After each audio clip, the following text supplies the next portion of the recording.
CM बनने के लिए डीके शिव कुमार का संघर्ष भले ही खत्म नहीं हो रहा हो, लेकिन कर्नाटक और कांग्रेस की राजनीति में धाक बनी हुई है। सिद्धरामैया के सीएम होने के बाद भी माना जाता है कि कांग्रेस और कर्नाटक में शासन के काम डीके के इशारे पर होते हैं। सब बढ़िया होने के बाद भी डीके शिव कुमार ने अपनी राजनीति मजबूत करने के लिए एक और बड़ा दांव चला है, जिसका फायदा अब लंबे वक्त में डीके और कांग्रेस को होने वाला है।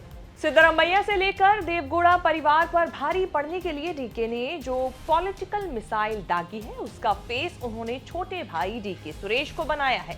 डीके खुद बैकग्राउंड में रहकर एक्टिव रहेंगे। कर्नाटक ऐसा एक राज्य है जहां राज्य सरकार मिल्क और डेयरी प्रोडक्ट का बड़ा बिजनेस चलाती है। सरकार की ओर से कर्नाटक मिल्क फेडरेशन यानी KMF नंदिनी ब्रांड चलाता है, जिसका 25,000 करोड़ का बिजनेस है। कर्नाटक के 24,000 गांव में 10 लाख दूध किसानों से कनेक्टेड है कर्नाटक मिल्क फेडरेशन। हर रोज नंदिनी के लिए KMF लगभग 1 लाख करोड़ लीटर दूध खरीदता है। उसी से दही, मक्खन, चॉकलेट जैसे प्रोडक्ट बनते हैं। आंध्र प्रदेश में तिरुपति बालाजी का प्रसाद लड्डू भी नंदिनी के ही घी से बनता है। कर्नाटक से बाहर भी नंदिनी का विस्तार हो रहा है। देश में दूसरा सबसे बड़ा और दक्षिण भारत का सबसे बड़ा फेडरेशन है कर्नाटक मिल्क फेडरेशन। 2024 के लोकसभा चुनाव से पहले बीजेपी ने गुजरात के अमूल को कर्नाटक में नंदिनी के मार्केट में घुसाने की कोशिश की थी। तब बड़ा हंगामा मचा। इतना विरोध हुआ कि अमूल का कर्नाटक में धंधा करने का प्लान टेक ऑफ होने से पहले ही क्रैश हो गया। चुनाव प्रचार के दौरान राहुल गांधी भी नंदिनी के बूथ पर प्रोडक्ट टेस्ट करने के लिए गए थे। कर्नाटक मिल्क फेडरेशन चल तो 1974 से रहा है, लेकिन इसकी पॉलिटिक्स में घुसने का मौका मिला डीके ब्रदर्स को।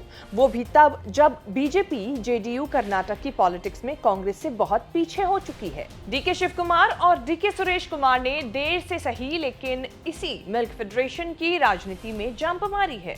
डीके सुरेश कुमार ने कर्नाटक मिल्क फेडरेशन की body Bengaluru urban, Bengaluru rural and Ramanagara districts cooperative milk producers societies union limited यानी कि बामुल के डायरेक्टर का चुनाव निर्विरोध जीत लिया है। बेंगलुरु मिल्क यूनियन में कांग्रेस का दबदबा 10 साल से रहा है।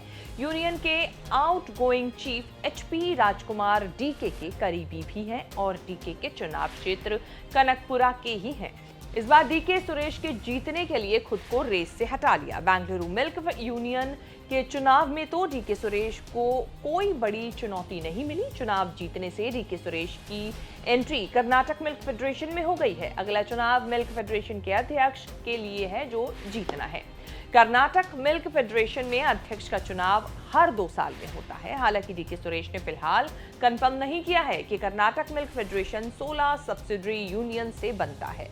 15 में से 14 यूनियंस में कांग्रेस के लोगों की जीत हो चुकी है। बस एक जिस यूनियन पर कब्जा नहीं हुआ है वो HD देवगौड़ा के परिवार के वर्चस्व वाला हासन है, जहां HD रेवन्ना ने 7वीं बार चुनाव जीता है।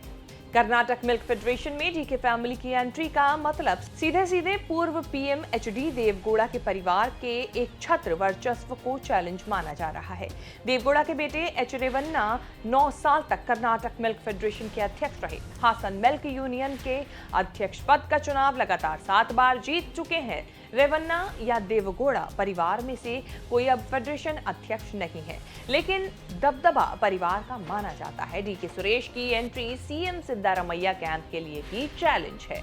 2023 के सिद्धरामैया के भरोसेमंद भीमा नायक मिल्क फेडरेशन के अध्यक्ष हैं। उनका कतई इरादा पद छोड़ने का नहीं है, लेकिन डीके ने सुरेश को खड़ा करके भीमा नायक और सिद्धरामैया के वर्चस्व को हिला दिया है।